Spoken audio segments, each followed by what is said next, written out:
Welcome back. 10ാം ക്ലാസ്സിലെ രസതന്ത്രത്തിലെ D block മൂലകങ്ങളുടെ പ്രത്യേകതകൾ, characteristics of D block elements എന്ന പോർഷനുമായിട്ടാണ് ഞാൻ വന്നിരിക്കുന്നത്. ഇതിനായി ആദ്യം ഡി ബ്ലോക്ക് മൂലകങ്ങൾ ഒന്നുകൂടി നമുക്ക് പരിചയപ്പെടാം.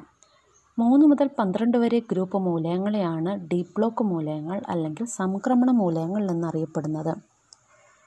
3 to 12 group elements are called transition elements or D block elements. D block മൂലകങ്ങളുടെ ആദ്യത്തെ പ്രത്യേകത ഇവയെല്ലാം ലോഹങ്ങളാണ്.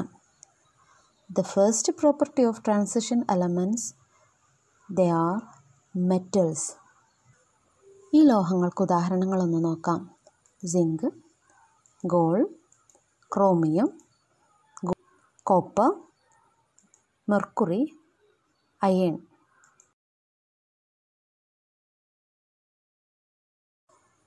എസ് ബ്ലോക്കിലെയും പി ബ്ലോക്കിലെയും മൂലകങ്ങൾ പൊതുവെ പ്രാതിനിധ്യ മൂലകങ്ങൾ എന്ന പേരിലാണല്ലോ അറിയപ്പെടുന്നത്. ഇവയുടെ ഒരു പ്രത്യേകത നിങ്ങൾക്കറിയാം, അവ ഗ്രൂപ്പിൽ സാദൃശ്യം കാണിക്കുന്നുണ്ട്. ഓരോ ഗ്രൂപ്പിലും സാദൃശ്യം കാണിക്കാൻ കാരണം അവയുടെ ബാഹ്യതമ ഷെല്ലിലെ ഇലക്ട്രോണിൻ്റെ എണ്ണം തുല്യമായതുകൊണ്ടാണ്. ഇതുപോലെ ഡി ബ്ലോക്ക് മൂലകങ്ങളും ഗ്രൂപ്പിൽ സാദൃശ്യം കാണിക്കുന്നുണ്ട്. ഇതിനും കാരണം അവയുടെ ബാഹ്യതമ ഷെല്ലിലെ ഇലക്ട്രോണിൻ്റെ എണ്ണം തുല്യമായതുകൊണ്ടാണ്. എന്നാൽ പ്രാതിനിധ്യ മൂലകങ്ങളിൽ നിന്ന് വിഭിന്നമായി ഡി ബ്ലോക്ക് മൂലകങ്ങൾ, സംക്രമണ മൂലകങ്ങൾ ഓരോ പീരിയഡിലും സാദൃശ്യം കാണിക്കുന്നുണ്ട്. ഇതിൻ്റെ കാരണം നമുക്കൊന്ന് നോക്കാം. ഡി ബ്ലോക്ക് മൂലകങ്ങളുടെ സബ്ഷെൽ ഇലക്ട്രോൺ വിന്യാസമാണ് ഇവിടെ കാണിച്ചിട്ടുള്ളത്. ഇവയുടെ ബാഹ്യതമ ഷെല്ലിൽ ഇലക്ട്രോണിൻ്റെ എണ്ണം തുല്യമാണെന്ന് കാണാം. അതുകൊണ്ട് തന്നെ ഇവ സാദൃശ്യം കാണിക്കുന്നു. അവയുടെ ബാഹ്യതമ ഷെല്ലിലെ ഇലക്ട്രോണിൻ്റെ എണ്ണം തുല്യമാണ്. Except chromium and copper. Chromium, copper ഒഴിച്ച് ബാക്കി എല്ലാ മൂലകങ്ങളുടെയും ബാഹ്യതമ ഷെല്ലിലെ ഇലക്ട്രോണിൻ്റെ എണ്ണം തുല്യമാണ്. അതുകൊണ്ട് ഇവ പൊതുവെ പീരിയഡിലും സാദൃശ്യം കാണിക്കുന്നുണ്ട്. ഇതിൽ നിന്ന് നമുക്ക് മനസ്സിലാക്കാം, സംക്രമണ മൂലകങ്ങളുടെ ബാഹ്യതമ ഇലക്ട്രോൺ വിന്യാസം ഓരോ ഗ്രൂപ്പിലും പീരിയഡിലും സാധാരണ ഒരുപോലെയാണ്. അതുകൊണ്ട് ഇവ ഗ്രൂപ്പിൽ മാത്രമല്ല പീരിയഡിലും ഗുണങ്ങളിൽ സാദൃശ്യം കാണിക്കുന്നു. The outermost subshell electron configuration of the transition elements are generally the same in a group and also along a period. Therefore, they show similarities in properties not only in groups but also in periods. D block മൂലകങ്ങളുടെ മറ്റൊരു സവിശേഷത നമുക്ക് പരിചയപ്പെടാം. അവ വ്യത്യസ്ത ഓക്സീകരണാവസ്ഥ കാണിക്കുന്നു. They shows different oxidation states. ഒരു example, ഇരുമ്പിന് 2 സംയുക്തങ്ങളുണ്ട്, FeCl2, FeCl3, ferrous chloride, ferric chloride. Feയുടെ സബ്ഷെൽ ഇലക്ട്രോൺ വിന്യാസം ഇവിടെ നോക്കാം. ഇതിൽ 2 ഇലക്ട്രോണിനെ നഷ്ടപ്പെടുമ്പോഴാണ് Fe2+ അയോൺ ഉണ്ടാവുക, ഫെറസ് അയോൺ ഉണ്ടാവുക.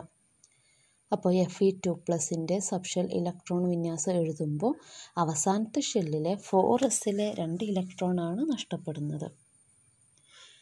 Fe2+ൻ്റെ സബ്ഷെൽ ഇലക്ട്രോൺ വിന്യാസം എഴുതുമ്പോൾ അവസാനത്തെ ഷെല്ലിലെ 4sലെ 2 ഇലക്ട്രോണാണ് നഷ്ടപ്പെടുന്നത്.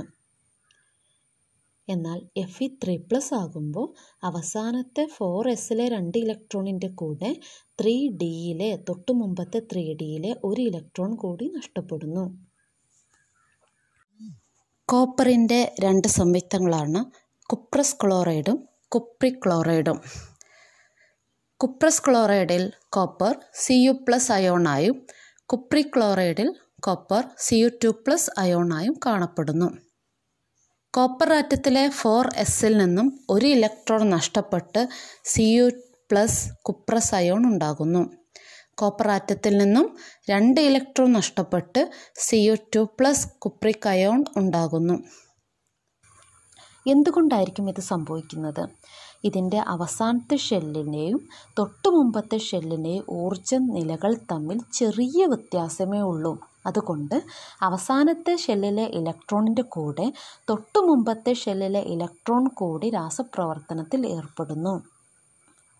There is only a small difference of energy between the outermost shell and the penultimate D subshell. Therefore, the penultimate D subshell electrons also participated in the chemical reaction. D block മൂലകങ്ങളുടെ മറ്റൊരു സവിശേഷതയാണ് അവ നിറമുള്ള സംയുക്തങ്ങൾ ഉണ്ടാക്കുന്നു. D block elements form coloured compounds. അതിന് എക്സാമ്പിൾസാണ് ഇവിടെ കൊടുത്തിട്ടുള്ളത്. Iron sulphate, nickel sulphate, cobalt chloride, copper sulphate, chromium sulphate, potassium hexacyanoferrate. D block മൂലകങ്ങളുടെ അയോണുകളുടെ സാന്നിധ്യമാണ് അവ നിറമുള്ള സംയുക്തങ്ങൾ ഉണ്ടാക്കാനുള്ള കാരണം. The color is due to the presence of transition metal ions present in these compounds. They are used for giving color to glasses and in oil painting. Then we can write the properties, characteristics of D block elements. First one, these are metals. Second, last electron is filled in the penultimate shell. They are found in groups 3 to 12 in a periodic table. Fourth one, shows similarity in both groups and periods. And fifth one, D block element shows different oxidation state. And then last, it forms colored compounds. Thanks for watching.